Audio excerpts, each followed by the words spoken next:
Emily had a tradition. Every year on her birthday, she made a big deal about waking up to a surprise. Nothing extravagant, just something personal. A handwritten note, breakfast in bed, maybe a little inside joke wrapped in a box. She used to say it was proof I knew her better than anyone. This year, I had everything set up. A small velvet box on the nightstand. A gift she'd been hinting at for months. A letter folded neatly beside it, filled with words I had actually taken time to write. But when I woke up that morning, expecting to see her excited face, the bed was empty. Her side was cold. The bathroom door was open. No shower running. No morning hums. Just silence. I grabbed my phone and saw her message, sent at 6:47 a.m. Hey, leaving early, swamped at work. Love you. Something about it was off. Not a single emoji. No, can't wait to celebrate later. Or, you're the best hubby ever, like she always did. Just a clinical, empty message. I wanted to believe she was just busy. That's what I told myself for hours. But then, at noon, my phone lit up again. Gonna have dinner with a coworker tonight for my birthday. Don't wait up. Love you. I stared at the screen.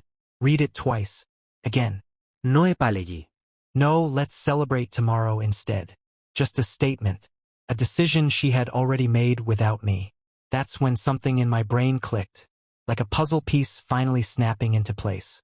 I texted back immediately. All right, if that's how you want to spend your birthday, go ahead. She replied instantly. Thanks, babe. You're the best. I swear, I almost laughed. Not a single question. No hesitaste.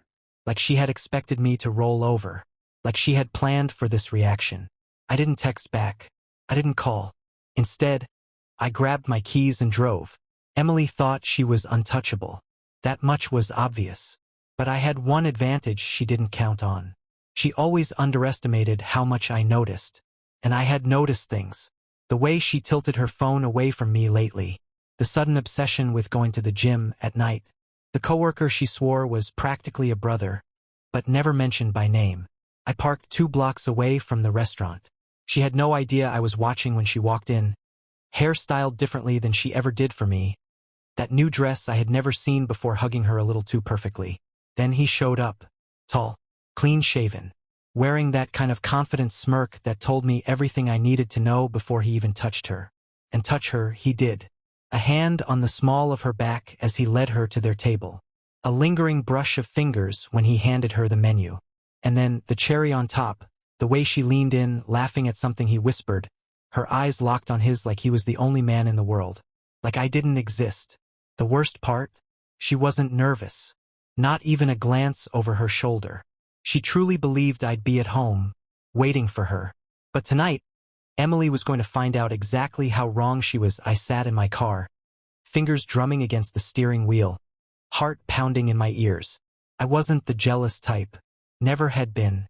But this wasn't jealousy, this was something sharper. Something colder. I wasn't just watching my wife have dinner. I was watching her become someone else. The way she laughed with him, it wasn't polite or forced.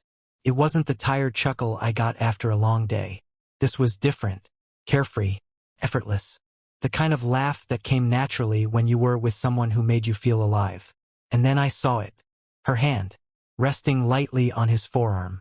A small, delicate touch like it had happened 100 times before. That was it. That was all I needed. I got out of the car. I wasn't going to sit in the shadows like some clueless husband in a bad movie.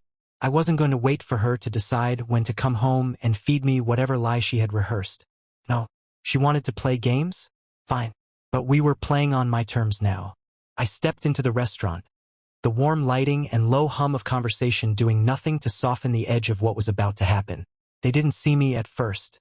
She was too focused on him, twirling a strand of hair around her finger like some love-struck teenager. And him? He was lapping it up, nodding along, hanging on to every word. I took my time, walked right up to their table. Then finally she noticed. Her eyes met mine, and for the first time tonight I saw it, fear. She froze, hand still mid-air, as if time had stopped for her but not for me. Hey, babe, I said, voice calm. Happy birthday. The guy. Let's call him Brandon because he looked like every smug, overconfident Brandon you've ever met. Glanced between us, confusion flickering across his face. He, man. Emily's mouth opened, then shut. She looked like a computer trying to process a corrupt file. I thought you were home. I smiled. Yeah, I bet you did. Silence. The whole restaurant wasn't watching yet. But the people near us? They were picking up on the tension. Forks slowing. Conversations dipping. Emily cleared her throat. This is just a work dinner. I tilted my head. Really? That's funny. Because I could have sworn you said, don't wait up. She swallowed. I didn't mean. I turned to Brandon. Hey Brandon. Quick question. He blinked. Yeah. Did she tell you she was married? His face paled. Emily shot me a glare. Stop it. I ignored her. Kept my eyes locked on him. Well? I pressed. He hesitated. Then, finally, she said you were having problems. I let out a low chuckle. Oh, did she? Emily reached for my arm. Can we talk about this in private? I stepped back. Why? You weren't worried about privacy when you were practically holding hands across the table. A waiter hovered nearby, clearly unsure whether to step in or pretend none of this was happening. I gave him a polite nod. Don't worry, man. I'm just here to celebrate my wife's birthday with her. Emily exhaled sharply, anger flickering in her eyes now. You're making a scene. I leaned in just slightly. Oh, sweetheart, I whispered. We haven't even started the scene yet. Emily's face was frozen in that tight, forced smile she used when she was about to lose it, but still wanted to look composed. The problem was, I wasn't in the mood to let her keep that mask on. Brandon shifted uncomfortably in his seat, his hands sliding off the table like he didn't want to be caught too close to her. Smart guy. Too late, though. Emily shot him a quick glance. One that screamed, don't say anything. I almost felt bad for the guy. Almost. All right? Emily exhaled, standing up so fast her chair scraped against the floor.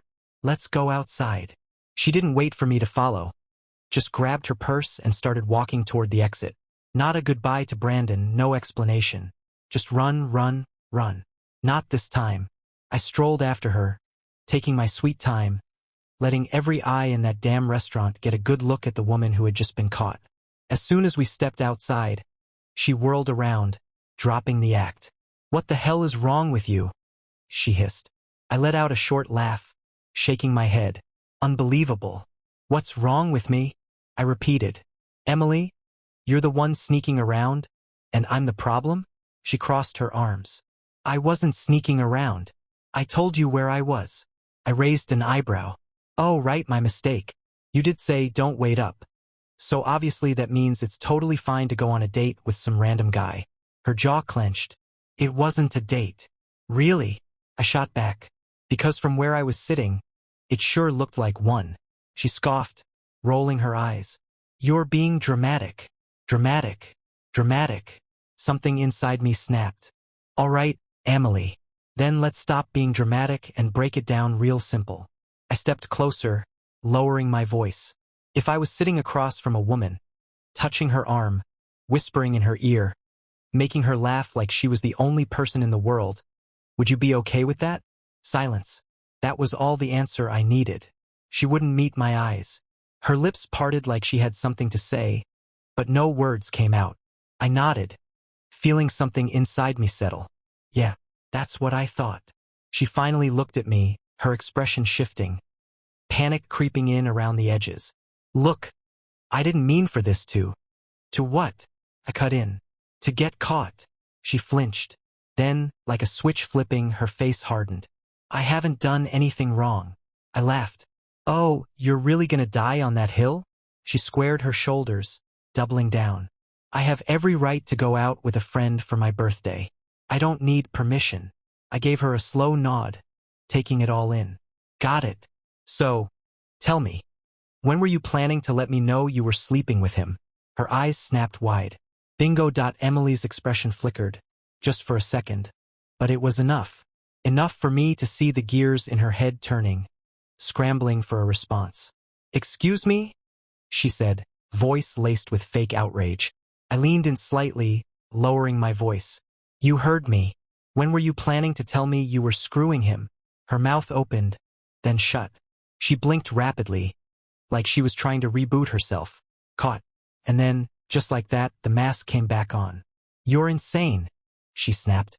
"I am not God. I can't believe you're even saying this right now." I smirked. "Yeah? Then why do you look like you just got caught with your hand in the cookie jar?" She scoffed, arms crossing tightly over her chest. "Because you're accusing me of something I haven't done. Do you even hear yourself? You sound completely unhinged." I tilted my head. "Oh, I hear myself just fine, Emily. And I also hear you not denying it." Her lips pressed together. Too late for damage control now. "Fine," she said, rolling her eyes like she was bored with this conversation. "You want to play detective? Go ahead. But you're gonna feel really stupid when you realize I've done nothing wrong." I took my phone out of my pocket, scrolling through the pictures I had snapped from my car. I didn't even need to zoom in. There she was, leaning into Brandon's touch, her hand on his, the way she looked at him like I hadn't seen in years. I held up the screen. "Yeah? Then explain this." Her breath hitched, but she caught herself. A second too late. "That doesn't mean anything," she said quickly. "You're making it into something it's not." I let out a short laugh. "Right? So, if I grabbed some woman's hand like this and stared at her like I wanted to devour her, you'd be totally fine with it?" Her jaw tightened. "It's different." I raised an eyebrow. "Oh, do tell. How exactly is it different?" No answer. I took a step closer, lowering my voice. "See, here's the thing, Emily. You've been acting weird for weeks. Thought I wouldn't notice. The late-night gym sessions. The sudden obsession with your phone. The way you've been distancing yourself while pretending everything's fine." I paused, watching her shift uncomfortably. "And now here you are, out with a guy I've never met, touching him like he's yours." She exhaled sharply, shaking her head. "You're being crazy." I smiled. "Maybe. But if I am, it's because you made me this way." Silence. And then she snapped. "You know what?" she hissed. "I don't have to stand here and be interrogated like some criminal. I came out to have a nice dinner for my birthday, and you're ruining it." I let out a slow breath, nodding. "All right." I put my phone away, stepping back. "You're right. No more questions." Her shoulders relaxed slightly, too soon. "Because I already know the answers," I added. Her body stiffened. I leaned in just enough for her to hear my next words clear as day. "I know about the hotel." Her face drained of color. "Gotcha." Emily froze. A full-body stillness, like she had just walked into an ambush. Like a deer that had finally noticed the red dot of a sniper's scope on its chest. The hotel. She knew exactly what I was talking about. "You're lying," she said automatically. Too fast. Too defensive. Too guilty. I let her words hang in the air for a moment, watching as her breath quickened. Her fingers clenching around her purse strap like it was the only thing holding her upright. "Am I?" I said, tilting my head. "Then why do you look like you just saw a ghost?" She scoffed, rolling her eyes, trying to recover. "Because it's ridiculous." "What hotel? What the hell are you even talking about?" I smiled. There it is. The last-ditch effort. Gaslighting, full speed ahead. I reached into my jacket pocket and pulled out my trump card. A small, rectangular object. Sleek, white. The logo printed on the front in gold lettering. A hotel keycard. Emily's breath hitched so hard she actually stumbled back.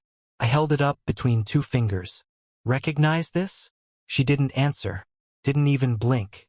"I found it in your car," I continued, voice casual, like we were just discussing the weather. "Wedged between the seat and the center console. Pretty sloppy, honestly. You're usually more careful." Still nothing. Just her eyes, darting between my face and the keycard like she could will it out of existence. I took a step closer. "You checked in at the Grand Willow last Friday. Room 214. Ring any bells?" She opened her mouth, closed it, opened it again. Before you say something stupid," I cut in. "Just know that I already called the hotel." I tapped the keycard against my palm. Turns out they keep records, including names, dates, room numbers. I paused, letting my next words slice right through her. "And guest logs." Her body jerked like I had just slapped her. "Oh yeah," I continued, enjoying how the color drained from her face. They remember you, Emily. And guess what? You weren't alone. A sharp inhale.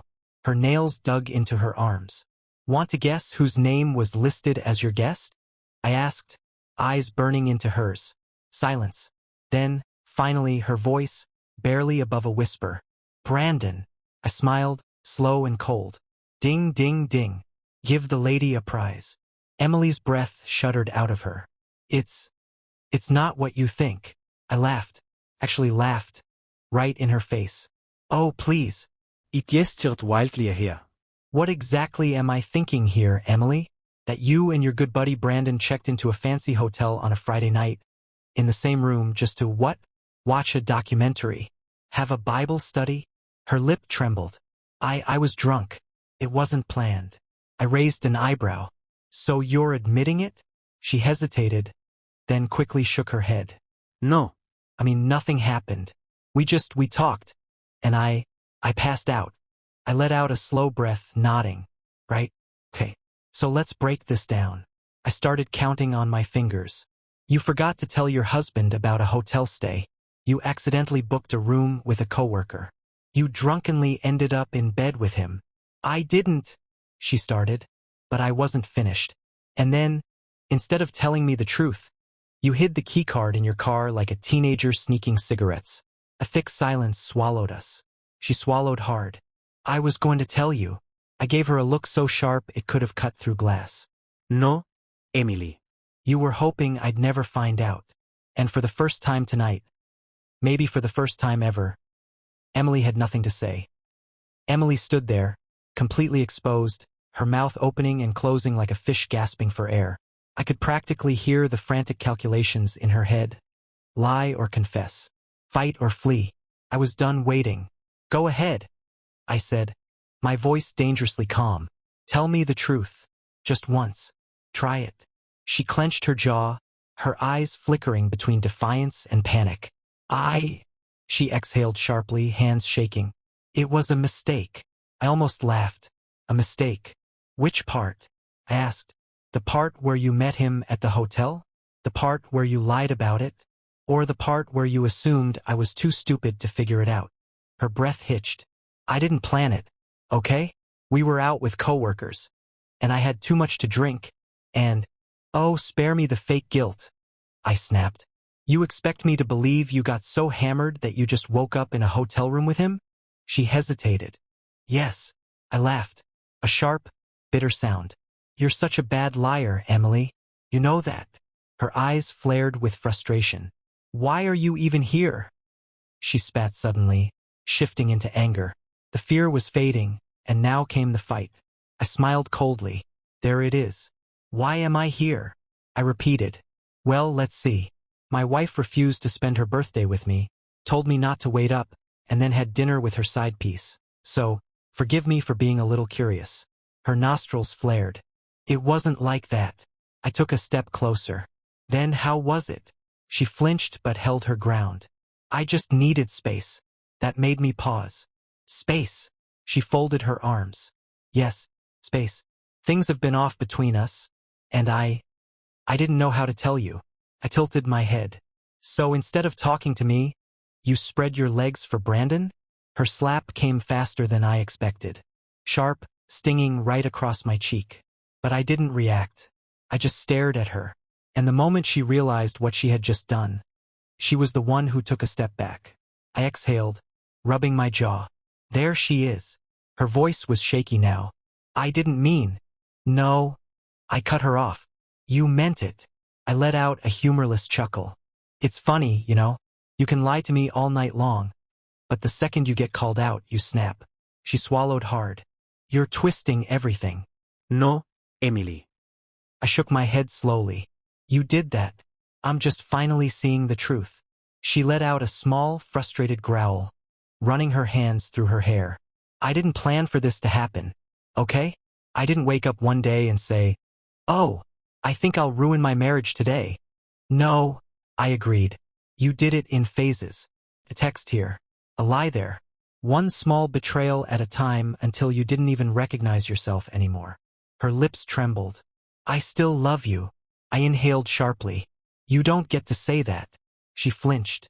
But I do. No, Emily. You don't. My voice was ice. Because you don't love me. You love the comfort. You love knowing I'm always there, ready to pick up the pieces when you screw up. I stepped closer. You don't love me. You love your safety net. Tears welled up in her eyes. That's not true. Then why are you still lying? Her breath hitched. I exhaled slowly. You know what? Don't answer that. I pulled something out of my pocket and placed it in her hand. She looked down. Her face crumbled. A manila envelope. Thick, heavy. What is this? She whispered, voice barely audible. I stared at her, my heart pounding with a finality I hadn't felt before. Divorce papers. Emily's fingers trembled as they clutched the envelope, her nails digging into the thick paper like she could rip it apart with sheer willpower. But she didn't open it.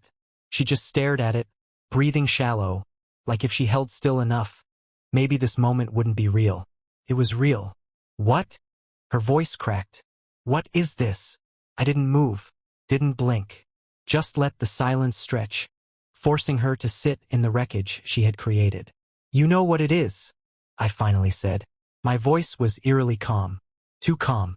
The kind of calm that comes after months of being made to feel like a fool.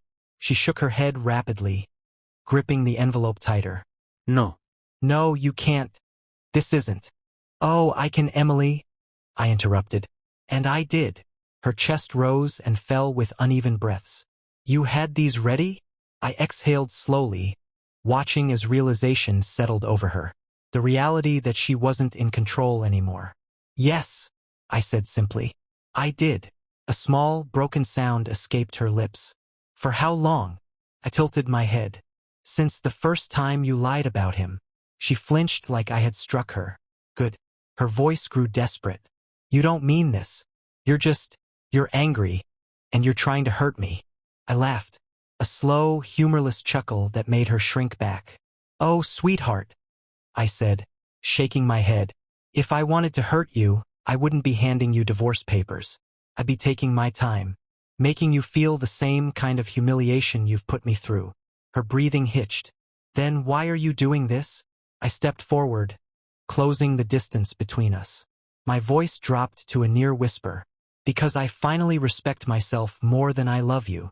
Tears pooled in her eyes, but I didn't feel a damn thing. Not pity, not regret, just a cold, empty clarity. This doesn't have to be the end, she whispered, voice raw. We can fix this. I let out a slow exhale, shaking my head. Unbelievable. Even now, she thought she could smooth it over. No, Emily, I said, my voice final. You could have fixed this. A long time ago, but you didn't. Her lips parted like she wanted to argue. But I was already stepping back, turning away, my hands sliding into my pockets. I wasn't going to fight for someone who had already thrown me away. She called my name, her voice breaking, but I didn't stop, didn't look back. She had already spent months choosing him over me. Tonight, I finally chose myself. I walked away. For the first time in years, I walked away from her. No turning back. No last glance over my shoulder, no hesitation. Just cold pavement beneath my feet and the sound of Emily's broken voice calling my name behind me. But she wasn't calling for me because she loved me. She was calling for me because she was losing. And Emily? Emily hated losing. I reached my car, yanked the door open, and slid inside, my heartbeat hammering in my ears. My fingers were tight around the steering wheel, but for the first time all night, it wasn't out of anger. It was relief. I exhaled long, slow, letting it settle, letting it sink in. It was done. At least that's what I thought. Then my phone rang. I didn't even have to check the screen to know it was her. I let it ring. Once, twice, 3 times. Voicemail. A few seconds later, a text popped up. Emily, please don't do this. Just talk to me. I stared at the message, jaw tightening. Talk? Talk? Now she wanted to talk? After all this? Another message. Emily, I made a mistake. Please don't throw everything away over one mistake. I scoffed. One, the delusion was insane. Then another. Emily, you don't understand. It wasn't just about him. It was about me. About us. I closed my eyes, counted to 5, forced the tension out of my shoulders. I could ignore her, drive away, let her sit in the wreckage alone. But then my phone buzzed again. Emily, I swear, I'll tell you everything. Just give me 5 minutes. Face to face. Please. I hesitated. Not because I wanted to hear her out. I didn't. But because something about that last text felt different. Not desperate. Not apologetic. Something else. And against my better judgment, I put the car in park, exhaled slowly, and got out. I didn't trust her. Not anymore. But I was going to see exactly what she had to say. And I had a feeling I wasn't ready for it that I walked back toward her. Each step deliberate. Controlled.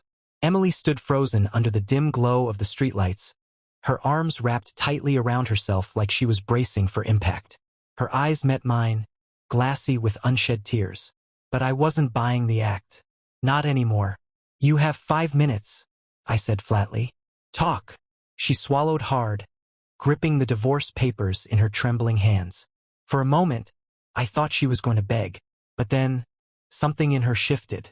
Her posture straightened, her expression stealing into something I didn't expect. Resentment, not guilt, not regret, just bitterness. And right then, I knew this wasn't going to be an apology. I didn't cheat on you because I stopped loving you, she said quietly. I cheated because you did. I blinked. What? She let out a sharp breath, shaking her head. Not physically, but emotionally. You left me behind a long time ago. I actually laughed. That's rich, Emily. Real original. So now it's my fault. Her jaw clenched. I'm not saying I'm innocent. Her voice wavered. But don't stand there and act like our marriage was perfect before this. Like you weren't already halfway out the door. I stared at her, my pulse pounding. You're insane. Am I? She took a shaky breath. When was the last time we actually talked?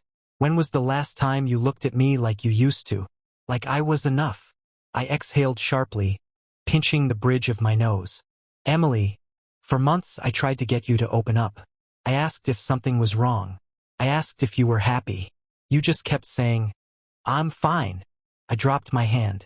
And now what? I was supposed to be a mind reader? Her lips trembled. I didn't know how to say it. I scoffed. But you knew how to spread your legs for Brandon, huh? The slap came fast, just like last time. But this time, I caught her wrist before it landed. She gasped, eyes going wide. And for a long, tense second, neither of us moved. Then, slowly, I pushed her hand away, stepping back. No. You don't get to hit me and play the victim. Not after everything. Tears finally spilled down her cheeks. I didn't mean. Yes, you did, I said coldly. You meant all of it. You meant the lies, the sneaking around, the choice you made every single time you looked me in the eyes and decided to betray me. She crumbled then, her face contorting into something ugly and broken. I don't know who I am anymore. I stared at her, feeling nothing. That makes 2 of us, I murmured. She let out a shuddering sob, gripping the papers so tightly her knuckles turned white.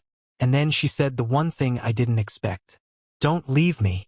I should have felt something. A flicker of hesitation, a ghost of sympathy, anything. But I didn't. I just stood there, watching the woman who had shattered our marriage clutch a stack of divorce papers like they were the only thing keeping her upright. Don't leave me, she had whispered. I let the words sit between us, heavy and pathetic. Let them sink into the cold night air where they belonged. And then I asked the only question that mattered. Why not? Her breath hitched. She hadn't expected that. She thought I'd soften, that I'd cave the way I always did. But I wasn't that man anymore. Because, she stammered, shaking her head, because we can fix this. I raised an eyebrow. Fix what exactly? The fact that you were sneaking around behind my back? The hotel? The way you looked me in the eye every night and lied through your teeth? Tell me, Emily, which part are you hoping to fix? Tears streamed down her face, but I didn't move. People make mistakes, she pleaded, voice trembling. Marriages, real marriages, survive things like this. I exhaled sharply, shaking my head. You don't get it, do you? She swallowed hard. Get what? I took a slow step closer, forcing her to look at me. Surviving means fighting through the hard times together, I said, voice steady. It means working through problems, not creating them. You didn't fight for this marriage, Emily. You let it rot while you entertained some loser behind my back. She shook her head wildly. That's not true. I tilted my head. So if I never caught you, would you have told me? Her breath hitched. Boom. There it is. She knew the answer. And so did I. I leaned in just slightly, lowering my voice. Would you have told me, Emily? She broke. The sob she had been holding in finally tore out of her. Raw and ugly, her shoulders shaking. But I didn't feel sorry for her. Not even a little. Because she wasn't crying because she loved me. She was crying because she was losing me. Finally, I turned to leave. Please, she whispered, barely audible now. Please don't do this. I stopped just at the edge of the sidewalk, looking at her one last time. You already did. And then I got into my car, shut the door, and drove away. The road stretched ahead, empty and endless, but my hands gripped the wheel like I was fighting to keep the car steady. Not because I was uncertain, not because I was doubting my decision, but because for the first time since this whole thing started, it was over. No more waiting, no more wondering, no more searching for the cracks in her stories, the inconsistencies in her words, the tiny details that didn't add up. She had finally admitted what I had known all along, and I had finally walked away. I thought I'd feel relief, freedom, some rush of satisfaction, knowing I had ended it on my own terms. But all I felt was empty, like the version of me that had fought for her, loved her, defended her, died tonight. The worst part? I didn't even know who I was without her. My phone buzzed. I didn't want to look. I knew exactly who it was. But I glanced anyway. Emily, I love you. Please just come back so we can talk. I clenched my jaw, tossing the phone onto the passenger seat like it was poison. Talk? There was nothing left to say. I had spent years giving her chances, years ignoring the red flags, believing that if I just loved her enough, supported her enough, fought for her enough, she'd never betray me. And yet she had, and she had done it easily. Another buzz. I exhaled through my nose, refusing to check it. Then another, and another. By the fifth buzz, I knew she wasn't giving up. I grabbed the phone, swiping to my messages. Emily, I messed up. Okay? But you're making a mistake too. Emily, we've been together for too long to throw it all away like this. Emily, you still love me. I know you do. Emily, just say something. Please. I stared at the screen, heart pounding. Then I clicked on her name and blocked her. No warning. No final message. Just silence. For the first time in years, I was done letting her take up space in my mind. And for the first time in years, she had no way to reach me. I gripped the wheel tighter, feeling the weight of it settle. It was over. Truly, finally over. But the question that haunted me now was, who was I without her? The road stretched ahead, dark and quiet. The only sound the low hum of my tires against the pavement. No buzzing phone. No panicked messages. No more pleas, no more lies. Just silence. For the first time in years, she wasn't in my life anymore. I had imagined this moment 1,000 times. What it would feel like to finally be free of her. To cut the strings she had tied around me so tightly I had almost forgotten what it was like to stand on my own. I thought it would feel like victory. But the truth felt like mourning. Not for her. Not for the woman who had betrayed me so easily, so carelessly. I was mourning the man I used to be. The man who had believed in her. The man who had spent years building a life with her. Trusting her. Defending her. The man who had once looked at her and seen his future. That man didn't exist anymore. Emily had killed him. And in his place stood someone new. Someone I didn't quite recognize yet. I pulled into my driveway, shutting off the engine. Just sat there for a moment, staring at the house we had built together. The front porch light still flickering from when she had said she'd get around to fixing it. She never did, just like she never fixed us. I got out, the night air cool against my skin, and walked inside. The house was too quiet. Her shoes weren't by the door. Her perfume didn't linger in the hallway. Her laughter, fake as it had been, was gone. And somehow that was the moment it truly hit me. She wasn't coming back. I wasn't waiting for her anymore. I let out a slow, unsteady breath and walked to the kitchen, poured myself a glass of whiskey and sat at the table, staring at nothing. Then, after a long moment, I picked up my phone, scrolled past Emily's name, blocked and forgotten, paused at an old contact, a name I hadn't seen in a while, Ryan, my best friend, the guy I had drifted from over the years, too wrapped up in keeping Emily happy to realize I had let everything else slip away. I hesitated. Then I hit call. It rang twice before he picked up. Dude. His voice was groggy, confused. It's almost midnight. Everything okay? I exhaled. Yeah, actually, for the first time in a long time, I think it is. A pause. Then softer. She finally did it, didn't she? I let out a short, bitter chuckle. Yeah, she did. Ryan sighed. Man, I'm sorry. I swirled the whiskey in my glass, watching the liquid catch the light. Don't be. Because, sitting there in that quiet, empty house, something strange happened. For the first time since this nightmare began, I felt hope. Not for Emily. Not for fixing something that had been broken beyond repair. But for me. For whoever I was about to become. And that was worth everything.